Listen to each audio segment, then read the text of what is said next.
All right, this is part 3 of the illusion of control. And we've been covering how we get a faith, how we get an explanation of how the world works. And sometimes that's unexamined. Sometimes it's a part of who we are, and we don't even realize that we've done it. Sometimes it involves God, sometimes it doesn't, but everybody has a faith.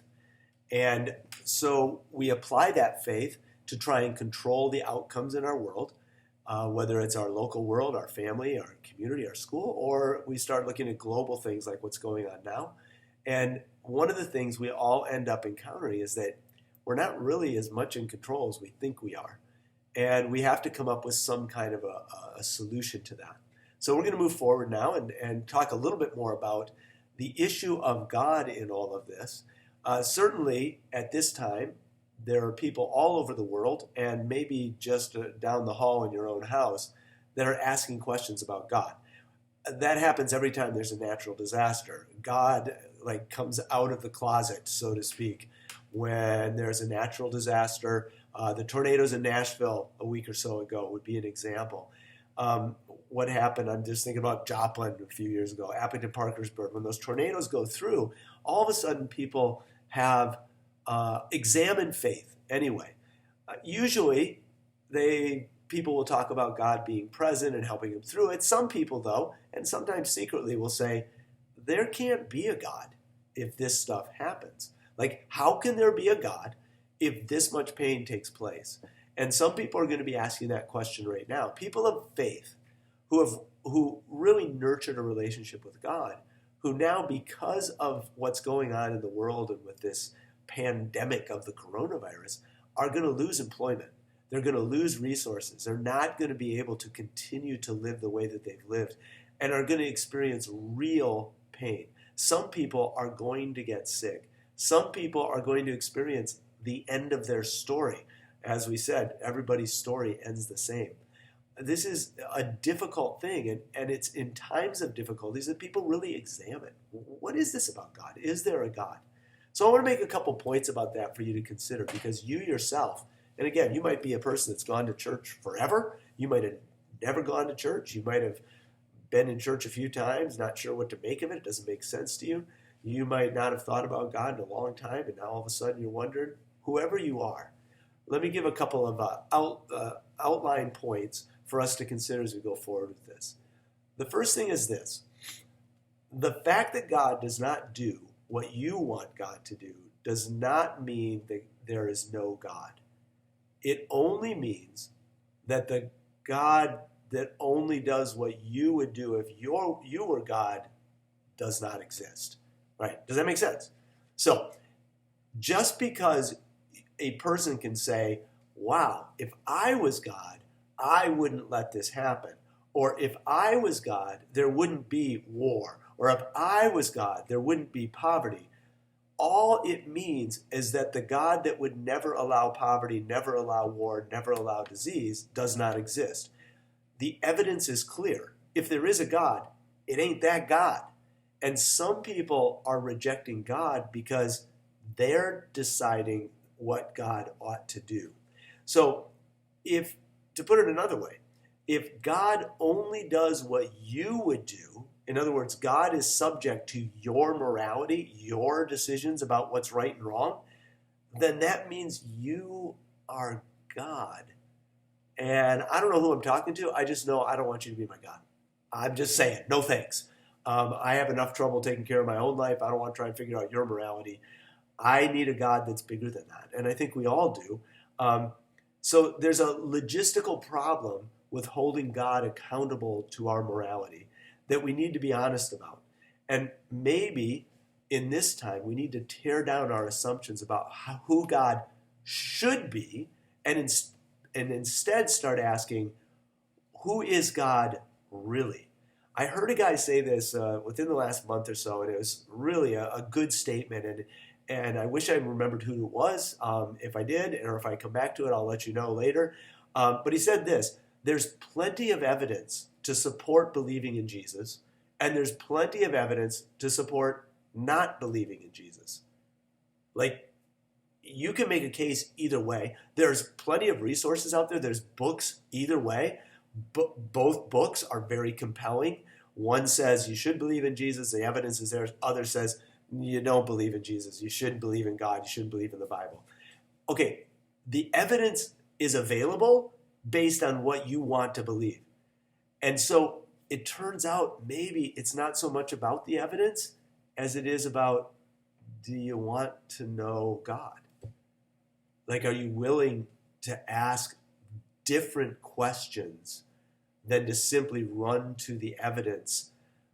Because, I run into believers of Jesus who just really quickly, more or less, do this. Well, I believe in the Bible because in the Bible it says that you should believe in the Bible. Okay, that's not really an argument. That's just saying, I believe in it because I choose to believe in it. The reality is we're all kind of in that space, and a deeper evaluation of our faith leads us to some underlying assumptions, one of which is we believe we should be in control of everything and that outcomes are based on our decisions, the if-then thinking. And what we're discovering very much right now is that we're not in control of all that much. And most of us, if we've experienced life, have realized that it's an illusion that we're in control. So if we're going to move forward with an explanation of the possibilities of God, then we're going to have to allow that there's no requirement that God makes sense to you all the time. If God makes sense to you all the time, if you can contain God's sense in your brain, then you have a brain that is bigger than God. That's not God. And so we have to acknowledge that maybe God won't always make sense to us. So in our current situation, we realize that we're not in control, and our if-then thinking begins to enter into it. But because we aren't in control, we begin to experience globally and individually an increased sense of anxiety because we don't know the outcomes. The unknowns become the thing that we're afraid of because we don't know how it's going to turn out, and we think we should turn out. And so we're exposed, and we question the goodness and the existence of God, and it's not supposed to be this way. We question the goodness and existence of people's and ability to apply science in a way that makes us healthy. We question who's in control of everything. And so we need to then ask ourselves, in the face of this, is there a God that's in control? For those people who are in that space, our choice is really to say, God, we don't know what's going on, but we trust that you are in control of it. To literally, maybe literally, just fall on our faces before God and humble ourselves and acknowledge that, God, you're the only one, and we trust you, and we believe that you can bring good things out of this, and we are going to leave control into your hands. We can actually do that. Or if we're not believers, we can devote ourselves, and we can completely hold people accountable to the scientific information that says we need to social distance and distance ourselves from people, and really dedicate ourselves to kind of the gospel of science that says if we believe in science, that will take care of it and everything will be okay. Is that what we do? No. What do? In the face of this presence of everything being out of control on a global nature, we run to Walmart and buy toilet paper. We're going to control the outcome. We can't control the virus, but at least I can get toilet paper. At least I'll be in control of that. We hoard stuff to ourselves because it gives us a sense of control. That ain't right, but that's what we do. And we're seeing that on a global scale right now. I saw a nice video from Australia about hoarding toilet paper. They're doing it there too. How did this happen? I don't know. This is what I think. I think that the hoarding of toilet paper is an absolutely delicious and ironic mental model of people saying we should be in control of and able to clean up our crap. And what are we discovering? We can't. And in fact, in the midst of our panic, we hoard. And I don't know who you are. I don't know what your situation is. I just know that if you walked out of Walmart with a grocery cart full of toilet paper, that meant that somebody else went to Walmart and couldn't get any. You were about you. you weren't about other people.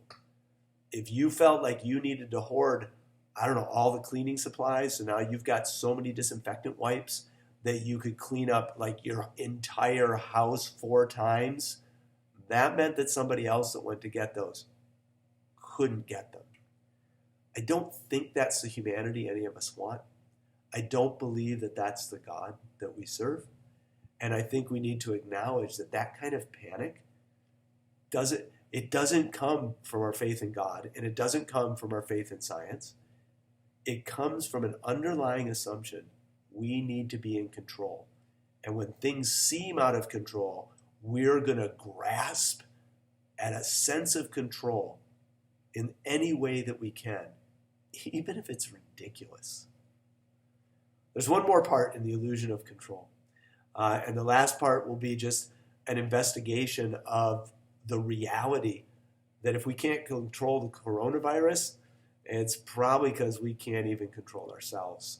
And so I hope you'll join me in the last part of the illusion of control.